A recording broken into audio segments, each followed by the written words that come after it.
Good morning, everyone. Happy Wednesday. It is February 4th. Lisa, Scott with you here this morning, and Robert in for Lydia for a couple of days here this week. We'll get to your really nice forecast in just a moment. Of course, we always like to remind you right off the top, we're live on Facebook every weekday morning. Love it when you join us live, but it stays on your feed throughout the day, so you can watch it whenever it works best for you. Or remember, you can always listen to it as a podcast. Just go to inform.com/podcast and look for the Inform Minute. All right, what a difference about 24 hours makes, because it is a lot nicer this morning than it was yesterday. Yeah, we essentially had the same temperatures on the map 24 hours ago, but there was a minus sign in front of that. So today, instead of the teens below zero and the teens above zero, so that's just a nice casual little 20 to 30 degree temperature swing in some spots. So again, much warmer for this morning. Cloud cover and wind can really make a factor overnight. We lacked both of those last night. This morning we had a deck of clouds and some wind to help keep those temperatures in place. Otherwise, we're getting up into the low 20s for today, so that's actually right around seasonal for this time of the year. Average high is 20 in Fargo for today for the almanac.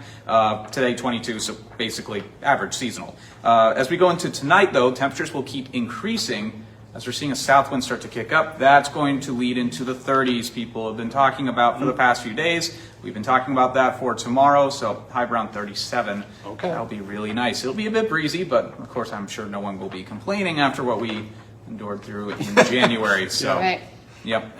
Then temperatures will drop a little bit Friday, and then after that, we're smooth sailing with above average temperatures. All right, well, that sounds nice. We can use the break from that bitterly cold. Oh, absolutely. We were well below average, so being well above average for a little bit, I think that evens out pretty nicely. For sure. Any expected snowfall with the mild temperatures, or just the temperatures? For the immediate short-term future, not expecting any snow, maybe another snow shower too as we head into tonight, but the main snow chance, that will be next Wednesday night, maybe into Thursday as well. Any details, it's still a week out from that, so there's just that chance of snow, but really before that, very quiet weather as we go into the weekend and next week. All right, well, we can look forward to that. Anything else folks need to know about? I think that's it. There might be some melting, of course, on Thursday, so just watch out for some of those roads to be potentially a little bit icy or slick as it refreezes as we go into Friday with just the declining temperatures. Otherwise, should be some really nice weather. Really only Friday gets a little chilly in the afternoon and evening, and then back to above average after that. All righty. Sounds good. Perfect. All right. Thank you. Thank you, Thanks, Robert. To our news headlines now. 4 people are accused of breaking into an ATM at a bank in Detroit Lakes. It happened Sunday at Midwest Bank. The ATM had actually physically been pried open. The 4 suspects are now facing felonies in the case. If found guilty, they could face up to 10 years in prison, up to $20,000 in fines, or both. Today, a Moorhead man is back in court accused of threatening a mass shooting at Essentia Hospital in South Fargo. Jerome Lampley is charged with felony terrorizing. In December, a judge ordered that the state hospital look into whether that he could be held criminally responsible in that case. A suspect in a deadly stabbing in Mahnomen is back in the courtroom today for the first time since a new judge was assigned to the case. Diami Clark is accused of stabbing Adam Webster outside the King's Corner bar in December.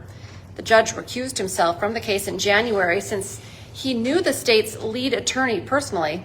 The state will also ask to use past charges as evidence in the case.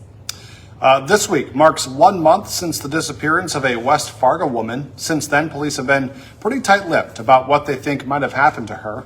Police initially said 25-year-old Isadora Wengel was last seen in the early morning hours of January 5th. Police later announced that the last confirmed sighting of Isadora was actually by her father on New Year's Eve in a mobile home park.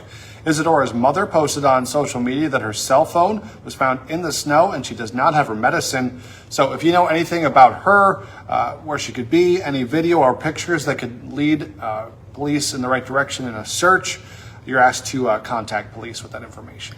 Right now, an NDSU fraternity is standing outside collecting money for a local charity, and they've been out there nonstop since Monday. Alpha Tau Omega is holding its Freeze-a-thon. They're standing on the corner of 12th Avenue and University Drive. The money raised will go to Down Home. That organization helps people transitioning out of homelessness by furnishing their homes. The goal this week is to raise $20,000, and after a match on Giving Hearts Day, they hope to reach $100,000. Cold to stand out there the first 2 days, Yep. so better today for them. So if you're driving by, help out the cause. Right now, President Trump's border czar is holding a news conference in Minneapolis. It comes as a deal is in the works that would give federal immigration officials access to county jails in exchange for a drawdown of federal agents in the state. Tom Homan's news conference is happening right now. It started a few minutes ago at 8 o'clock. We'll have an update on what's said during that news conference on our newscasts later today. Meantime, a U.S. Senate subcommittee is putting alleged fraud in Minnesota under a national spotlight today. The hearing is called Somali Scammers Fighting Fraud in Minnesota and Beyond. They'll hear from 3 witnesses. The hearing starts at 1:30 this afternoon. It will stream live on the Senate Judiciary Committee's website. Today on Hot Mic with Dom Izzo, it is National Signing Day, and a bunch of local players will make it official with college football programs today. We'll check in with the Dragons as they restock their roster. Plus, NDSU offensive coordinator Dan Larson joins the show to chat about recruiting and coaching Jalen Sundell and Gray Zabel, who are both starting in the Super Bowl this week. That's from 9 to 11 on WDAY Extra. Remember, now's a great time to get your Inform.com subscription. It's your all-access pass. All these news, weather, sports headlines all in one spot. How about 99 cents a month for your first 3 months? Just go to Inform.com/subscribe to check out the deals. And join us for the rest of our newscasts today. Our next one's at 11, then 4, 5, 6, 9, and 10. And we're back with First News tomorrow morning from 5 to 7. Have a great day, everyone.